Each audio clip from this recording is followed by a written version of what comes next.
Il est presque midi, place à l'actualité en Poitou-Charentes.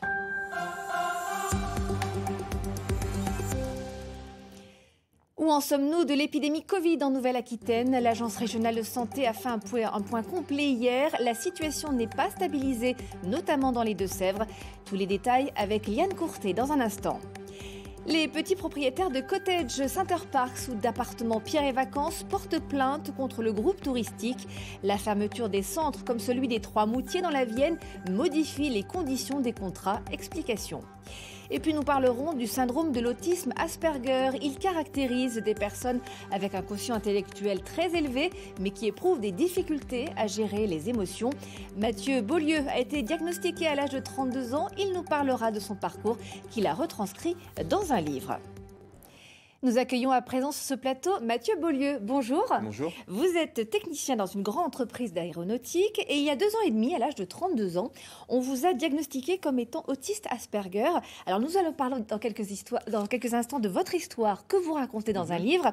Mais avant, voyez ce reportage sur un artiste installé à Rouen. Lui aussi a découvert son syndrome tardivement et il est passionné d'origami. Regardez.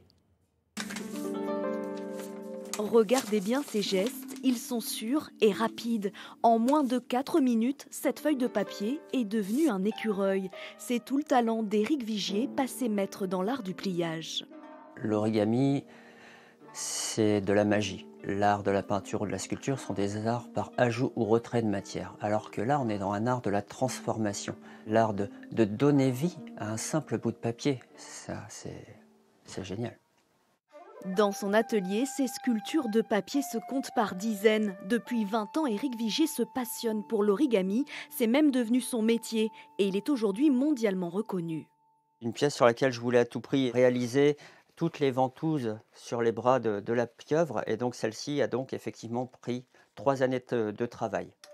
Cette passion solitaire et dévorante pour le pliage, Éric Vigier la comprend mieux aujourd'hui, depuis qu'il a été diagnostiqué autiste Asperger à l'âge de 40 ans. Après des années de questionnement, il met un nom sur sa différence et l'origami est ce qu'il nomme scientifiquement. L'intérêt spécifique est une sorte de routine, quelque chose dans lequel on va s'investir pour contrer l'anxiété. Et ça peut aller plus loin, comme ça l'a été pour moi, un vecteur d'intégration sociale. Il ne faut pas hésiter à ouvrir un peu. Tu vois, là, on a récupéré un peu. D'accord? Tu essaies de faire de l'autre côté? Ça roule? Chaque semaine, il enseigne donc son art devant un public d'enfants et d'adultes. Ça me permet aussi de continuer à rester ancré dans le système, à ne pas rester au fin fond de mon atelier, d'aller vers les autres, tout à fait. Essayer le plus possible, Titouan, d'être sur ce qui sera le cou et la tête. En 2018, le gouvernement français a annoncé le déblocage de 340 millions d'euros sur 5 ans pour l'autisme. 40 ans pour cet homme. Vous, Mathieu Beaulieu, c'était il y a seulement 2 ans et demi que le diagnostic a été posé. Comment avez-vous réagi, vous ? Mais en fait, comme évoqué dans ce reportage, c'est un soulagement finalement parce que ça permet de comprendre plein de choses et de, surtout moi dans mon cas, de réapprendre à vivre en accord avec cette différence et pour un mieux vivre et mieux se sentir en fait dans sa peau aussi. Et mieux appréhender ce monde qui parfois peut sembler inadapté. Donc un soulagement pour vous et pour votre famille, votre entourage?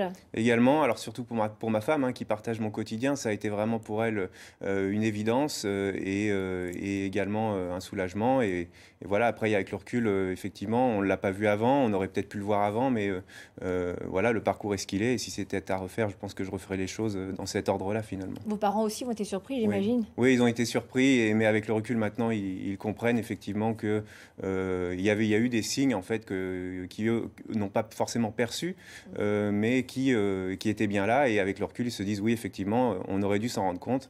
Donc c'est pour ça qu'il faut en parler, qu'il faut témoigner. Ça fait partie. Alors, les troubles liés à votre syndrome étaient surtout difficiles à gérer dans le milieu professionnel. Comment réagissaient vos collègues avant de savoir ? Alors en fait, effectivement, il faut savoir que le syndrome d'Asperger est souvent révélé par le monde professionnel. Par le passé, il y avait 2 catégories de personnes. En fait, il y avait ceux qui avaient compris que j'avais un potentiel exploitable en quelque sorte et des choses à apporter. Et donc, ils faisaient l'effort de travailler avec moi et on a accompli de belles choses. Et il y avait également ceux qui avaient un peu peur de me solliciter parce que j'étais plutôt introverti et je pouvais passer un peu pour un ours mal léché en quelque sorte. Et donc voilà, donc j'étais un peu confronté à ces 2 types de populations. Et lorsqu'ils ont su, est-ce que leur attitude a changé ? Oui, alors en fait, il y a des personnes pour qui ça a fluidifié les échanges, mais après, voilà, quand on a annoncé ça à l'entreprise, on a fait un collectif de sensibilisation et il y a eu une volonté de protection de l'entreprise qui est tout à fait légitime et qui s'est avérée plutôt maladroite puisqu'en fait, la situation aurait dû s'améliorer et elle s'est dégradée et donc j'ai terminé par un bore-out en allant au travail en me demandant ce que je pouvais venir y faire et donc dans un état dépressif pendant une dizaine de mois, j'ai été arrêté. Et donc aujourd'hui, j'ai repris mon activité professionnelle avec à cœur de porter un message auprès de mon entreprise, qu'on a un grand groupe aéronautique.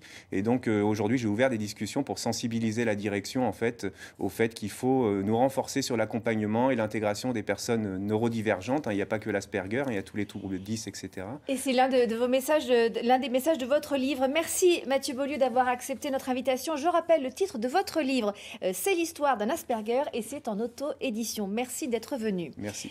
Le département de la Charente.